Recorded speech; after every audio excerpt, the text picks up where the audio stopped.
C'est le produit le plus vendu en grande surface, l'eau en bouteille. Les Français, grands amateurs, avec 6 milliards de bouteilles en plastique écoulées par an.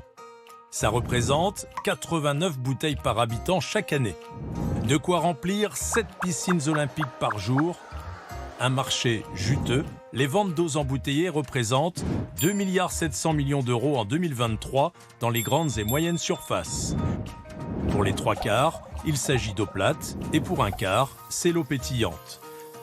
Sans se noyer dans les chiffres, sur 10 verres d'eau consommés, 6 proviennent du robinet et 4 d'une bouteille. Selon les marques, l'eau en bouteille peut coûter jusqu'à 300 fois plus cher que l'eau du robinet. Pour justifier cette différence, certains fabricants font valoir à grand renfort de publicité la composition particulière de leur eau, calcium, sodium et autres minéraux naturels.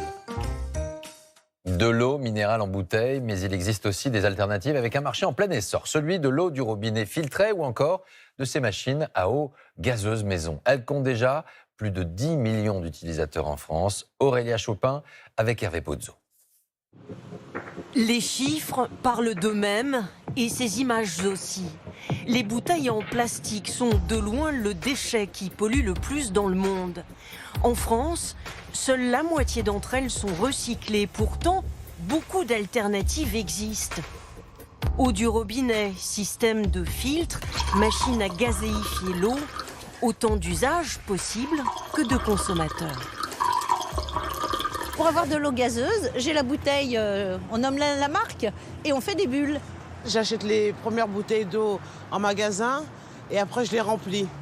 Comme des carafes. Comme des carafes. J'ai pas de bouteille en plastique. J'ai une gourde en métal pour quand je voyage. Avec le traitement des eaux, on ne sait pas ce qu'ils mettent à l'intérieur. J'ai toujours un doute et je préfère, comme pour moi, comme pour mes enfants et ma famille, boire de l'eau en bouteille. Ce père de famille, lui, a récemment changé ses habitudes. Son fils Balthazar aime l'eau qui pique. Ça pique. Il a donc investi dans un appareil. Coût environ 70 €, il lui permet de faire de l'eau gazeuse à volonté. On consommait un petit peu plus de 6 bouteilles par semaine. Et c'est vrai qu'au bout d'un moment, on s'est dit que c'était vraiment dommage de gaspiller tout ce plastique. Et c'est pour ça qu'on est passé sur la machine pour faire de l'eau gazeuse directement à la maison. Il suffit de changer la bouteille de gaz consignée. Comptez 14 € tous les 60 litres.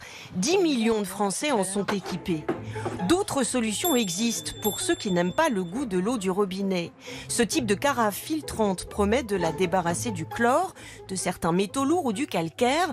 Elle fait un tabac. Cette carafe va tenir ses promesses si vous voulez avoir une eau qui perd vraiment son goût. Vous voulez faire du thé, avoir un thé dont les arômes un peu s'exhalent, là ça va beaucoup mieux. Sachant qu'après, vous allez quand même renouveler la cartouche en permanence à l'intérieur. 60 € par an de cartouches. Cette cliente a fait ce choix depuis quelques années pour filtrer l'eau de son robinet. C'est peut-être pas qu'elle a régulièrement un drôle de goût, mais elle pourrait avoir un drôle de goût. Alors je me donne une chance. Maintenant, je ne sais pas si j'ai raison.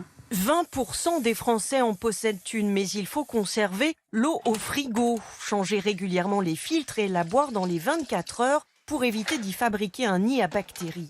Et qui dit filtre à renouveler dit aussi impact environnemental, notamment pour le fabriquer et le transporter. Ce filtre représente en soi un impact supplémentaire et finalement on peut dans de très nombreux cas s'en passer avec des gestes simples comme une carafe en verre qu'on va faire décanter au frigo par exemple. Qui est un charbon de bois.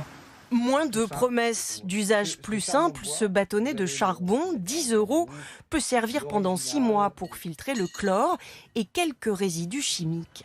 Mais les agences de santé l'assurent, l'eau du robinet en France est surveillée et globalement de très bonne qualité. C'est aussi l'option la moins chère et la moins impactante pour l'environnement.